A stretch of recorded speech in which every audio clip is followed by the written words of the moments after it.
सातारा जिल्ह्यातील वाई तालुक्यातल्या जांभळी गाव आणि परिसराला मुसळधार पावसानं झोडपून काढलंय। गेल्या 24 तासात इथे तब्बल 550 मिलीमीटर पावसाची नोंद झाली आहे। मुख्य पूल पाण्याखाली गेलाय, त्यामुळे जांभळी गाव आणि स्थानिक आदिवासी पाड्याचा संपर्क पूर्णपणे तुटलाय। इथलं जनजीवन पूर्णतः विस्कळीत झालंय।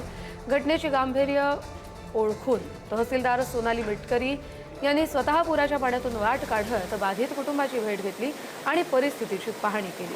सुरक्षिततेचा उपाय म्हणून आदिवासी पाड्यातील नागरिकांना गावातील शाळा आणि मंदिरात तात्पुरतं स्थलांतरित करण्यात आलंय। तहसीलदार मिटकरी यांनी सरपंच आणि पोलीस पाटील यांच्याकडून नुकसानीची पाहणीही केली आहे। साताऱ्यातल्या जांभळीमधली दृश्य 24 तासात तब्बल 550 मिलीमीटर इतका पाऊस झालाय, त्यामुळे गावाचा संपर्क तुटलाय। जनजीवन पूर्णतः विस्कळीत झालंय। वाई तालुक्यात जांभळी जो परिसर आहे त्यात रेकॉर्ड ब्रेक पाऊस झाल्याचं कळतंय।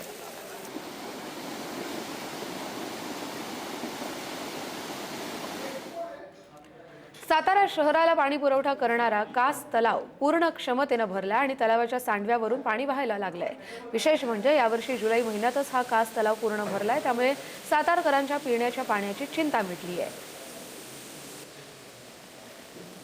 सातारा जिल्ह्यामध्ये गेल्या 4 ते 5 दिवसांपासून मुसळधार पाऊस पडत आहे। आनंदाची बातमी म्हणजे सातारा शहराला पाणी पुरवठा करणारं जे कास धरण आहे हे आता ओव्हरफ्लो झालेलं आहे। सांडव्यावरून देखील आता पाणी वाहताना आपल्याला पाहायला मिळत आहे। एकंदरीत बघायला गेलं तर साताऱ्याच्या पश्चिम भागामध्ये मोठ्या प्रमाणात पावसाची संततधार आहे आणि या पडणाऱ्या पावसामुळे साताऱ्यातील हे जे कास धरण आहे हे ओव्हरफ्लो झालेलं आहे। 3 ते 4 दिवसात पडणाऱ्या या पावसामुळे पहिल्यांदाच हे धरण आता ओव्हरफ्लो झालेलं आहे। एकंदरीत बघायला गेलं तर सातारा नगरपालिकेने पर्यटनाच्या दृष्टीने या तलावावरती देखील आता टप्पे केले आहेत।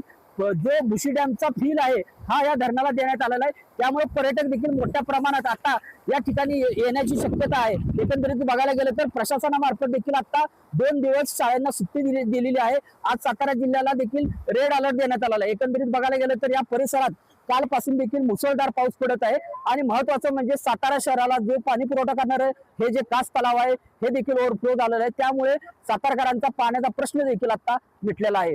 कॅमेरामॅन ओंकार सह मी साई सावंत, पुढारी न्यूज, कास तलाव, सातारा।